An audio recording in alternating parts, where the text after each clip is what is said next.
আগামীকাল জামাই ষষ্ঠী উপলক্ষে উলুবেড়িয়ার বিভিন্ন রেস্টুরেন্টে বিভিন্ন রকমের থালি লঞ্চ তো হয়ে গেছে, but as a Chinese destination little China কি কি ফুড লঞ্চ করছে সেগুলো তোমরা এই ভিডিওতে জানতে পারবে। হ্যালো সবাইকে, আমি রাজীব, তোমাদের নতুন ভিডিও স্বাগত। I M a big fan of little China, তোমরা সবাই জানো, এবং সেই উপলক্ষে লিটল চায়না আমি চলে গেছিলাম এবং জানতে পারি ওনারা লঞ্চ করছেন বম্বে নুডলস এই জামাই ষষ্ঠীর দিন, মানে 20 তারিখ।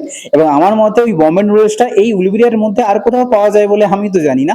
আর টেস্টটা এতটাই ইউনিক, কি বলবো। আর যেটা তোমার সামনে দেখতে পাচ্ছ, এটা কিন্তু বম্বে নুডলস না, এটা হচ্ছে টম ইয়াম নুডলস, যার সঙ্গে এই অফারের কোনো সম্পর্ক কিন্তু নেই। তার সাথে তোমরা পেয়ে যাবে থাই চিকেন কারি, বা তোমরা প্রনও খেতে পারো, ওর অপশনে আছে প্রন বা চিকেন।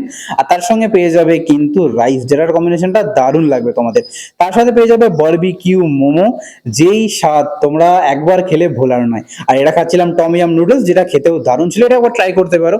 তবে হ্যাঁ, বম্বে নুডলস বা বারবিকিউ মোমো বা ওই থাই চিকেন কারি, তার সঙ্গে যে রাইস, এই তিনটেই তোমরা ট্রাই করে তোমাদের কেমন লাগলো সেটা এই কমেন্টে এসে বলতে একদম ভুলো না। খারাপ লাগলে সেটাও বলবে, ভালো লাগলে সেটাও বলবে। আর এতে কিন্তু অনেক রকমের ভেজিস দেওয়া ছিল টমিয়াম নুডলসটা, এটাও ভালো খেতে ছিল। হয়তো সবাই বড় খুব তাতে আসছে।